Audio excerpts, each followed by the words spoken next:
Ethan Blake stared out the window of his penthouse, the sprawling city skyline shimmering in the evening light. It was a view that many would envy, a testament to his success as a self-made millionaire. Yet for Ethan, it felt hollow, a glittering facade masking the emptiness within. He had everything: wealth, influence, luxury, but none of it brought the peace or fulfillment he had once imagined it would. His days were filled with high-stakes business deals, social gatherings where everyone seemed to want something from him, and a constant barrage of demands that left him drained. The world he had built for himself was suffocating, and despite being surrounded by people, he felt profoundly alone. Ethan had grown up in modest circumstances, where every dollar mattered and every success was celebrated with heartfelt joy. His parents had instilled in him a strong work ethic, and his ambition had driven him to rise above those humble beginnings. But somewhere along the way, he had lost sight of what truly mattered. His relationships, once meaningful, had become transactional. Friends from his past had drifted away, replaced by acquaintances who valued him only for his status. The more he accumulated, the more disconnected he felt. Lately, he had begun to question the very foundation of his life. Was this what success looked like? Was this all there was? One evening, after a particularly draining business dinner, Ethan found himself scrolling through social media, his feed filled with images of people smiling, laughing, and connecting. It wasn't the staged photos of luxury that caught his attention, but the candid moments of joy. Children playing in a park, a couple dancing in their living room, a group of friends sharing a meal. It was a stark contrast to his own carefully curated world. For the first time in years, Ethan felt a pang of longing, not for more wealth, but for something intangible and elusive: connection, simplicity, authenticity. Unable to shake the feeling, Ethan made an impulsive decision. He needed to get away, to escape the noise and chaos of his life. A small town he had once read about came to mind. It was a place known for its quiet charm, far removed from the fast-paced world he inhabited. Without overthinking it, he packed a small bag, left instructions for his assistant to handle his affairs, and set off the next morning. As he drove away from the city, the towering skyscrapers gave way to rolling hills, open fields, and quaint houses. The air felt different, lighter, cleaner, and for the first time in a long while, Ethan felt a glimmer of relief. When he arrived in the town, it was exactly as he had imagined. The streets were lined with small shops and cafes, their windows adorned with handwritten signs. Children played on sidewalks, and neighbors greeted each other warmly. It was a far cry from the impersonal world he had left behind. Ethan checked into a modest inn and spent the first day simply walking around, soaking in the atmosphere. The townspeople seemed content, their lives simple yet full in a way he couldn't quite understand. He felt out of place, his tailored suit and polished shoes a stark contrast to their casual attire. Yet, there was a strange comfort in their lack of pretense. Ethan's thoughts drifted back to his own life. He realized how far he had strayed from the person he used to be. As a young man, he had dreamed of making a difference, of using his success to help others. But those dreams had been buried under the weight of ambition and the relentless pursuit of more. He had told himself he was building a legacy, but now he wasn't sure what that legacy was worth. His money couldn't buy the kind of contentment he saw on the faces of the people around him. That evening, Ethan sat alone in his room, staring at the ceiling. He felt a mix of relief and unease. The quiet was a stark contrast to the constant buzz of his usual life. But with the silence came the thoughts he had been avoiding for years. He thought about the relationships he had let crumble, the people he had pushed away, and the opportunities he had missed to truly connect. For the first time, he allowed himself to feel the weight of his loneliness. Ethan resolved to stay in the town for a while, to give himself time to think and figure out what he wanted from his life. He didn't know exactly what he was looking for, but he hoped that in the stillness, he might find some answers. Little did he know, the answers he sought would come not from solitude, but from an unexpected encounter that would change everything. Before moving forward, do not forget to subscribe and share. Now coming back, Ethan sat behind the wheel of his car, frustration bubbling up as he stared at the rising steam from the hood. He had hoped this trip to the small town would offer some clarity, maybe even peace. Instead, he was stranded on an unfamiliar road, his phone's signal barely holding on. The universe, it seemed, wasn't quite done playing tricks on him. Just as he was contemplating walking back to the town center, a voice called out, "Need some help?" He turned to see a woman approaching, her dark hair loosely tied back, carrying a small bag of groceries. Her voice was friendly, but there was a cautious edge to it, the way people in small towns approach strangers. She wasn't quite smiling, but her expression was warm enough to soften his irritation. "Yeah," Ethan replied, stepping out of the car. "I think it overheated. I was just about to call for help, but, He held up his phone, the single bar of signal almost mocking him. The woman nodded, stepping closer to inspect the situation. "You won't get much reception out here," she said. "Come on, my place is just down the road. You can use my phone to call for a tow." Ethan hesitated, unsure if he should take her up on the offer. But what choice did he have? "Thanks," he said, feeling a mix of gratitude and awkwardness as he followed her down the dirt path leading to a modest house. A child's voice echoed from inside, and as they approached, a small boy burst through the screen door, clutching a toy airplane. "Mom, did you get the cookies?" he asked, his excitement turning into curiosity as he spotted Ethan. The woman, Claire, as she later introduced herself, smiled at her son. "Cookies are in the bag. And this is..." She paused, glancing at Ethan for an introduction. "Ethan," he said, offering a small wave. The boy eyed him with suspicion for a moment before retreating into the house, clearly more interested in his cookies. Inside, the house was cozy and unpretentious. It wasn't large, but it was filled with small touches that made it feel warm. Photos of Claire and her son on the walls, colorful drawings taped to the fridge, and a slightly worn but inviting couch in the living room. Ethan felt a pang of something he couldn't quite name. Nostalgia, maybe, or envy for a kind of simplicity he hadn't known in years. Claire handed him her phone and gestured toward the kitchen table. "Make yourself comfortable," she said. "I'll get you some water." As Ethan dialed the tow service, he couldn't help but notice how easily Claire moved about her home, checking on her son, tidying up, all while making sure he was taken care of. There was an effortless kindness to her, something he wasn't used to. In his world, people were either transactional or detached, their politeness always hiding an agenda. But Claire didn't seem to want anything from him, and that was both refreshing and unnerving. When he finished the call, Claire set a glass of water in front of him and sat down across the table. "They'll be here in about an hour," he said. "Thank you for letting me use your phone. I'd have been stuck out there a lot longer without your help." "It's no trouble," she said with a shrug. "People around here look out for each other. You're not from here, are you?" Ethan shook his head. "Just passing through. Needed a break from everything." Claire tilted her head, studying him for a moment. "Well, I hope you find what you're looking for," she said simply, her tone free of judgment or curiosity. The boy, Leo, wandered back into the room, a cookie in one hand and his toy airplane in the other. He eyed Ethan again, this time with less suspicion and more curiosity. "Are you Mom's friend?" he asked bluntly. Claire chuckled. "Not exactly, Leo. He's just visiting. His car broke down." Leo seemed to consider this for a moment before nodding solemnly. "Mom's good at fixing stuff.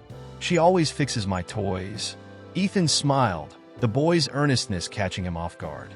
"That's a good skill to have," he said. "Maybe you'll grow up to be good at fixing things too." Leo grinned, clearly pleased with the idea, before darting back into the other room. Ethan watched him go, feeling a strange warmth in the pit of his stomach. It was a fleeting moment, but it stayed with him. When the tow truck arrived, Ethan stood to leave, pulling out his wallet.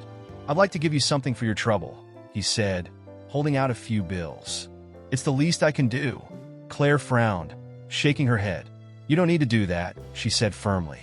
"I didn't help you for money." Ethan hesitated, the gesture feeling automatic to him, but out of place here.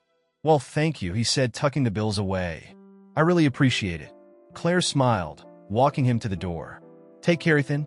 As he climbed into the tow truck, Ethan glanced back at the small house, its warm light spilling onto the porch. Something about the encounter lingered with him, a feeling he couldn't quite name but knew he didn't want to ignore.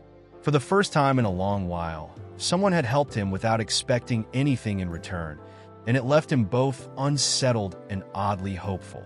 Ethan couldn't get the small house, the warm light spilling onto its porch, and the easy kindness of Claire out of his mind. Back at the inn that night, he found himself reflecting on the encounter with a strange mix of curiosity and yearning. It wasn't just the unexpected hospitality. It was the way Claire and her son seemed to live, with a simplicity and contentment that felt almost foreign to him. There were no pretenses, no calculations, just an openness that lingered in his thoughts long after he left. The next morning, Ethan walked through the town, letting the rhythm of life unfold around him. Shopkeepers chatted with customers like old friends, and people stopped to greet each other on the street. It was the kind of place where everyone seemed to know everyone, and there was a quiet comfort in the familiarity. Ethan wasn't used to this kind of environment. In his world, interactions were brief and transactional, driven by schedules and goals. Here, time seemed to stretch, and conversations had room to breathe.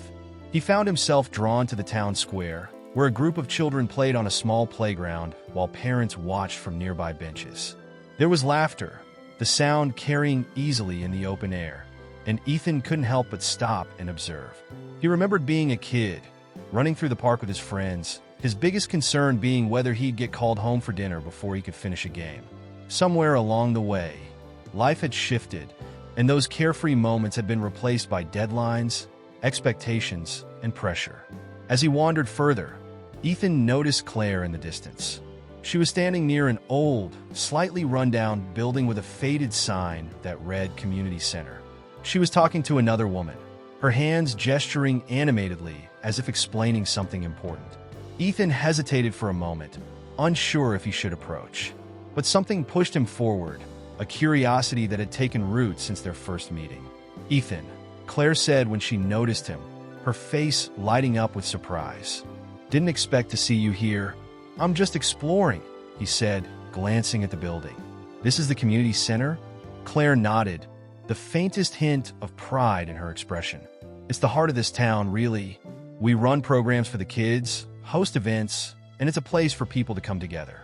But her voice trailed off, and she gestured toward the peeling paint and cracked windows. "It's seen better days." The other woman excused herself, leaving Ethan alone with Claire. He could hear the frustration in her voice as she explained how the center had been struggling to stay open. Funding had dried up, and the small repairs they'd been putting off had turned into larger problems. Yet, despite the challenges, Claire spoke with determination. It was clear she wasn't giving up. "It sounds like it means a lot to you," Ethan said. "It does," Claire replied, her eyes softening. "This place isn't just a building.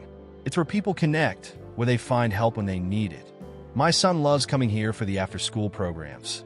I can't imagine this town without it." Her words stayed with Ethan long after they parted ways. That night, as he sat alone in his room, he thought about the community center and the role it played in the lives of people like Claire and her son. It was a stark contrast to the exclusive clubs and high-end venues he frequented, places that boasted opulence but lacked any real sense of connection. The community center, despite its flaws, had heart. It was a place where people truly mattered to one another. The next day, Ethan found himself walking back toward the center. He stood outside, studying the building. The cracks in the foundation and the sagging roof told a story of neglect, but beneath that, he saw potential. He imagined children running through its halls, laughter echoing off freshly painted walls. He pictured parents gathering for meetings, local artists hosting workshops, and the space buzzing with life again. For the first time in years, Ethan felt a spark of something he hadn't felt in a long time: purpose. He didn't want to just admire the town from a distance. He wanted to be a part of it, to contribute to something that was bigger than himself. As he walked back to the inn, an idea began to form, one that made his heart race with a mix of excitement and nervousness. The next morning, Ethan made a few phone calls, setting plans into motion. He didn't want anyone to know it was him. This wasn't about recognition or accolades. It was about doing something that felt real, something that mattered. He reached out to a local contractor, anonymously funding the much-needed repairs for the community center. He arranged for new supplies, ensuring the programs could continue without interruption. It was a small start, but it felt monumental to Ethan. As the days passed, he watched from the sidelines as the work began. The building started to transform, its once faded facade coming back to life. The townspeople were abuzz with curiosity about the anonymous benefactor, but Ethan stayed quiet, content to let the results speak for themselves. For the first time in years, he felt like he was truly making a difference. The sound of hammers and saws filled the air as Ethan stood at a distance, watching the community center come back to life.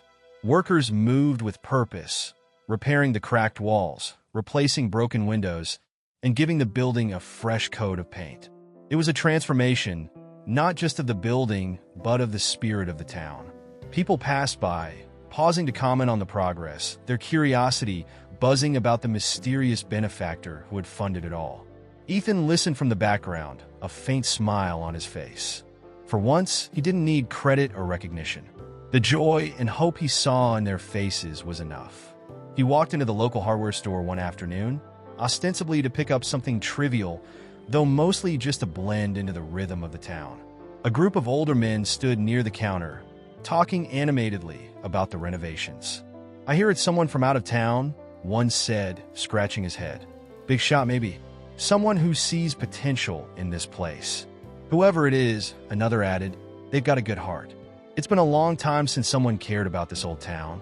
Ethan picked up a small bag of nails and pretended to browse, his chest tightening at the words. He had spent so much of his life surrounded by people whose compliments were transactional, calculated to get something in return. These were strangers, their words unvarnished and genuine, and they struck a chord he hadn't expected. Later that day, Ethan wandered back to the community center and found Claire standing outside. She was talking to one of the contractors, a look of cautious optimism on her face. He waited until the conversation ended before approaching her. "Looks like things are moving along," he said casually. She turned to him, her face lighting up in recognition. "Yeah, it's incredible. Whoever did this, it's like they saved us. I just wish I knew who to thank." Ethan shifted awkwardly, stuffing his hands into his pockets. Maybe they just wanted to help. No strings attached. Claire nodded, her expression softening. "If that's the case, then they've done more than fix a building. They've reminded this town that we matter, that we're worth investing in." Ethan felt a lump in his throat, but he pushed it down, changing the subject quickly. "How's Leo doing? Still flying those planes?" Claire laughed. "Oh yes, he's convinced he's going to be a pilot one day. Every night, it's the same thing. He lines up his little fleet on the living room floor like he's running an airport." The warmth in her voice was infectious, and Ethan found himself smiling. Claire had a way of grounding him, making even the simplest things feel meaningful. It was no wonder the community center was so important to her. She didn't just see buildings or programs. She saw people, their stories, and their potential. Over the next few days, Ethan quietly continued his contributions. He arranged for new supplies for the center's programs, books for the reading corner, art materials for the workshops, and sports equipment for the kids. He didn't stop there. He heard about a few families in town struggling to pay for school supplies and anonymously cover the costs. Every small action felt like a step towards something bigger, something more fulfilling than any business deal he'd ever closed. But it wasn't just about the giving. It was the way the town responded that truly moved him. People came together to volunteer their time, painting walls and planting flowers around the center. Parents brought snacks for the workers, and kids peeked in to marvel at the changes. The community center wasn't just being repaired, it was becoming a symbol of what the town could accomplish when it stood together. One evening, Ethan passed by the center just as the sun was setting. The golden light bathed the building, making the fresh paint glow. A group of children were playing outside, their laughter ringing out as Claire supervised them. She waved him over, her face flushed with excitement. "Come see this," she said, leading him inside. The renovations were nearly complete, and the interior was unrecognizable. The once dim rooms were now bright and welcoming, with freshly cleaned floors and sturdy new furniture. The reading corner had cozy bean bags, the art room was stocked with supplies, and the gymnasium echoed with the excited voices of kids testing the basketball hoops. This is going to change lives, Claire said, her voice barely above a whisper. She turned to Ethan, her eyes shining. Can you imagine the difference this will make for these kids? For the families? Ethan nodded, his throat tight.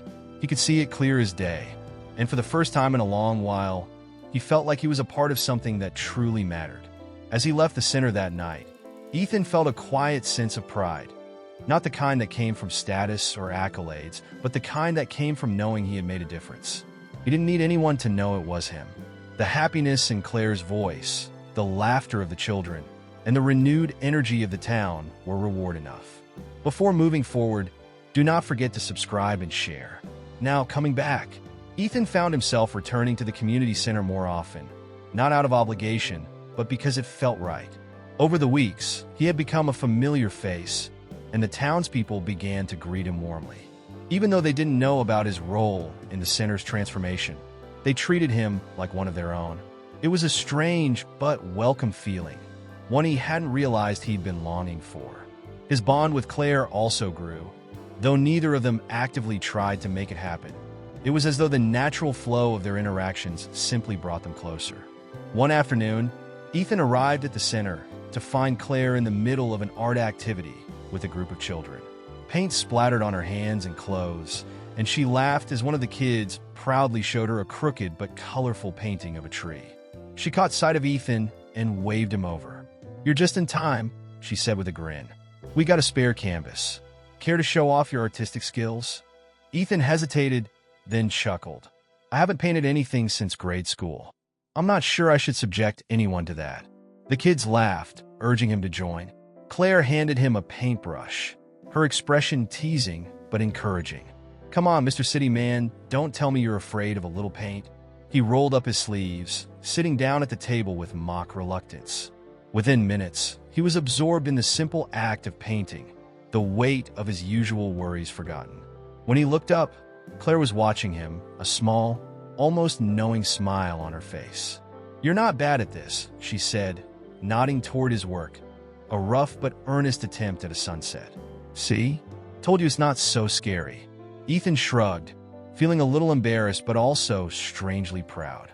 "I guess it's been a while since I let myself just do something for fun." Claire tilted her head. "Maybe you should do that more often."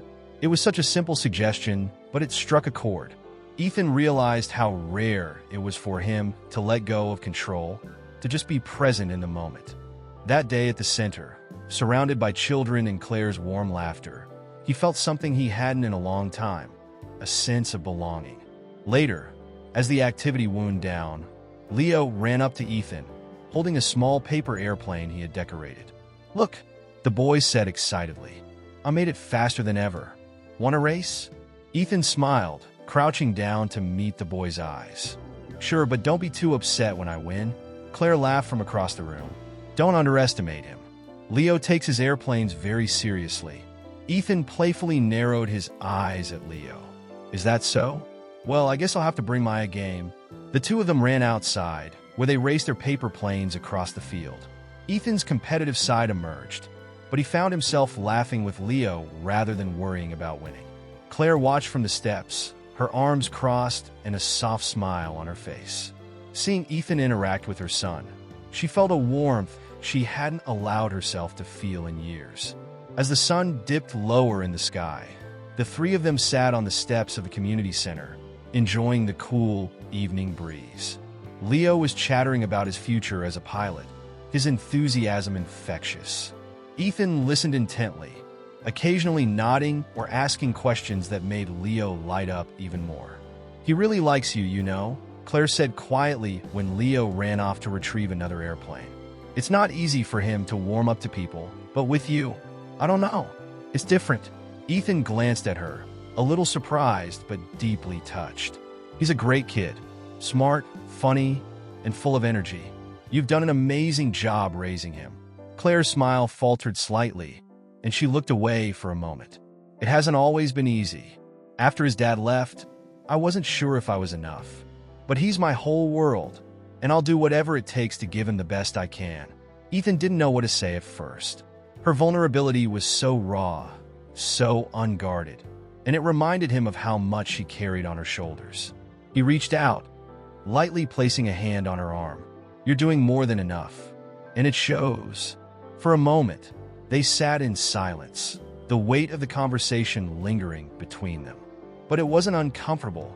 It was the kind of silence that spoke volumes, a shared understanding that needed no words. As the weeks went on, Ethan's connection with Claire and Leo only deepened. He found himself looking forward to his time at the center, not just because of the work being done, but because of the people he was growing to care about.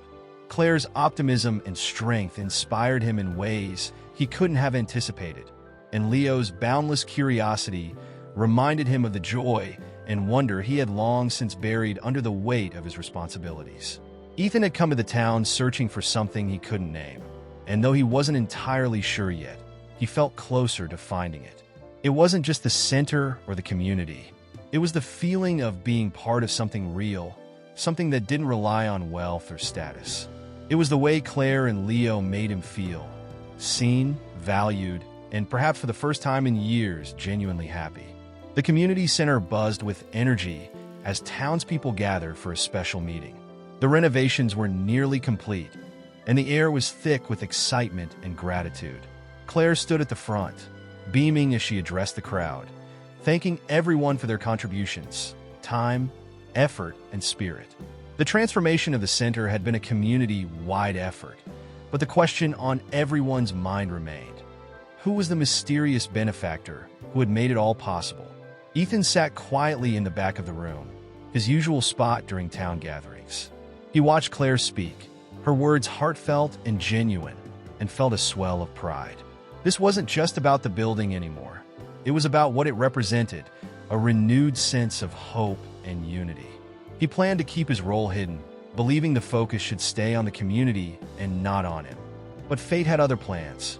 As Claire wrapped up her speech, one of the contractors stood up, holding a piece of paper. "I think we all owe a round of applause to the person who made this possible," he said, his voice carrying over the murmurs. "I found this among the project documents. A name tied to the funding." He paused, and Ethan's stomach dropped. Ethan Blake. The room went silent.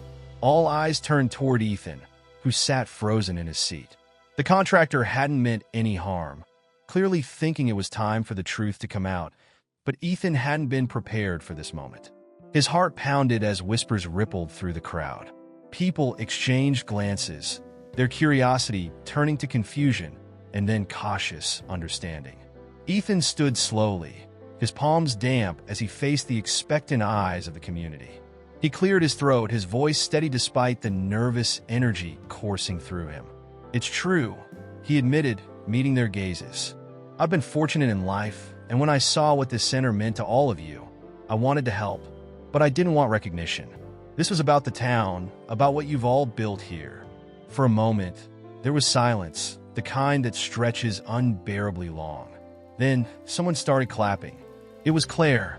She stood at the front, her hands coming together in steady applause, her expression one of pride and gratitude. The clapping spread, filling the room with a warmth that seemed to envelop Ethan. Relief washed over him, though a part of him still worried about how this might change things. When the applause died down, Claire stepped forward, her voice clear and full of emotion. "Ethan didn't just give us money. He gave us hope," she said, her eyes locking onto his. "He reminded us that people care, even when we least expect it. This center is proof of what we can do together, and it wouldn't have been possible without him." Ethan felt a lump rise in his throat, but he managed to nod, grateful beyond words for her support. The crowd began to ask questions: how he had come to town, why he had decided to help, and Ethan answered as honestly as he could. He shared a little about his life, about feeling lost despite his success, and how this community had shown him something he hadn't realized he was missing.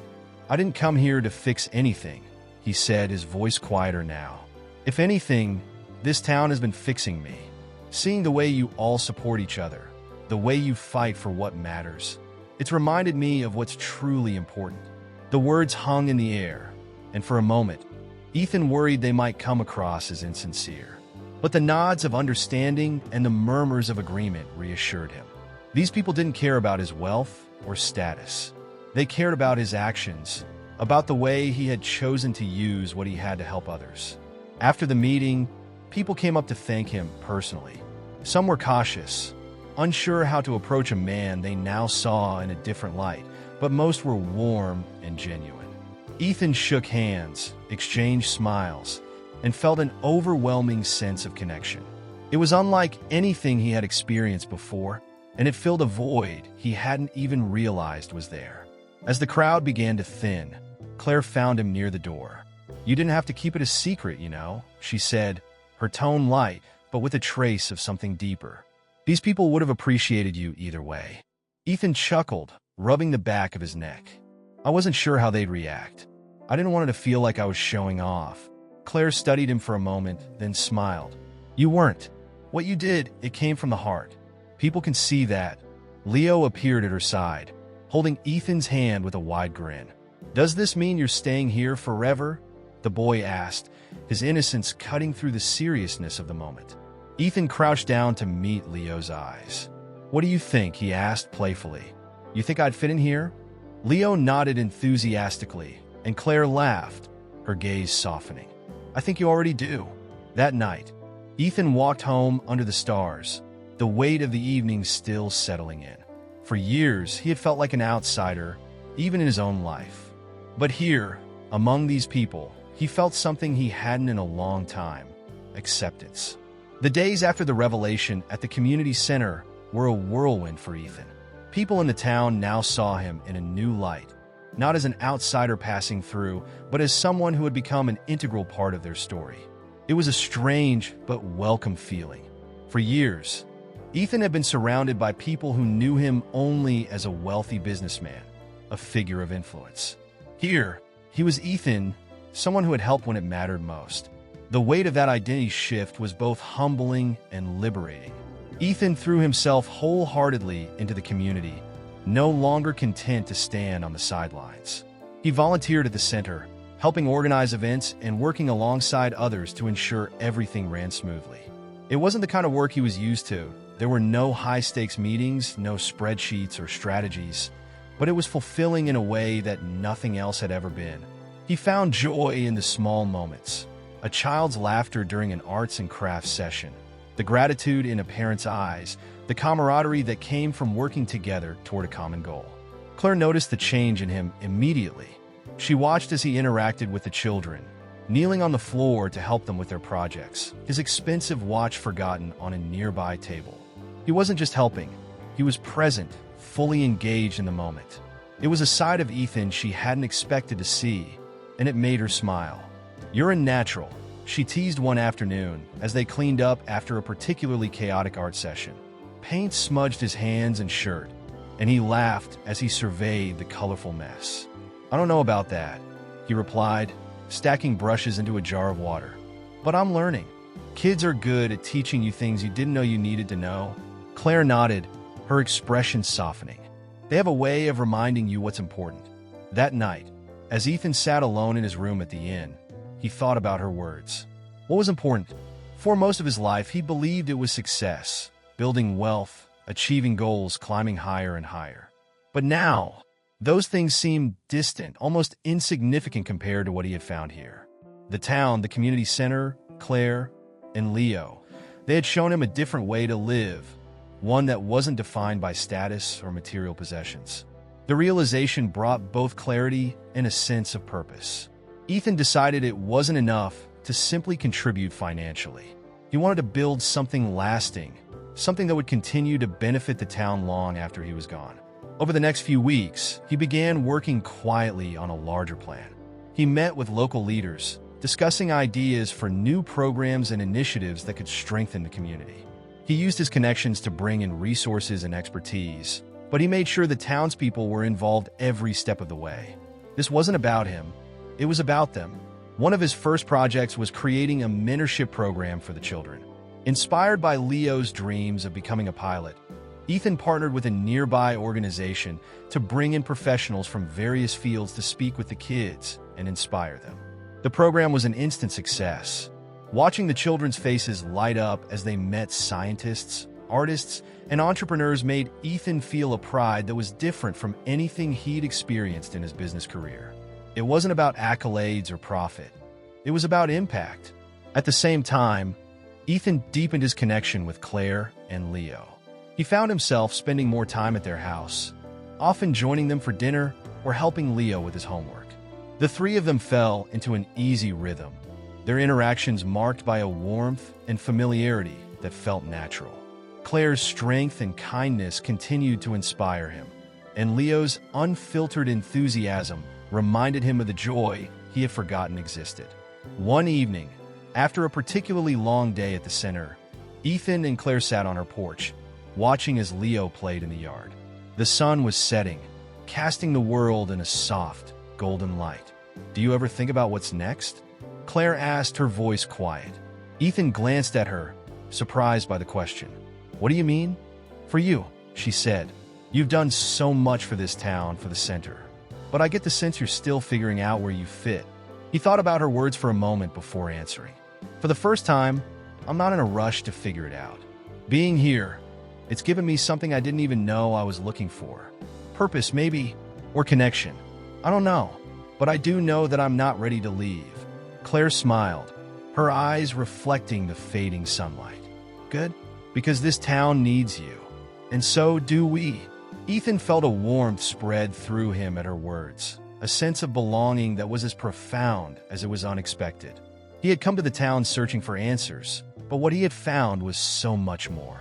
It wasn't just a new purpose, it was a new way of living, one that was richer and fuller than anything he had ever known. For the first time in years, Ethan felt truly at home. Before moving forward, do not forget to subscribe and share.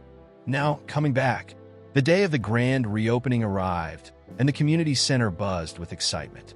Bright banners and balloons decorated the newly painted exterior, while the smell of food and the sound of laughter filled the air. People of all ages had gathered, their faces alight with anticipation and pride. This wasn't just a celebration of a building. It was a celebration of resilience, unity, and the community spirit that had been reignited over the past months. Ethan stood on the sidelines, watching as the townspeople mingled, their conversations lively and animated. Children ran around the yard, their laughter mingling with the upbeat music playing from a small speaker setup. He had never been one for crowds, but today felt different. These weren't strangers. They were people he had grown to care about, people who had welcomed him into their lives despite his initial aloofness. Claire caught his eye from across the crowd and made her way over, Leo in tow. She was dressed simply, her hair pulled back, but she radiated warmth and happiness. Leo clung to her hand, holding a small paper airplane he had painted earlier that morning. "Enjoying yourself?" Claire asked, tilting her head with a knowing smile. Ethan nodded. "It's incredible to see everyone so alive. This place really means a lot to them. To all of us," she said softly. "And a lot of that is thanks to you." Ethan shrugged, feeling a little uncomfortable with the praise. "I just gave a push. The rest of you made it what it is."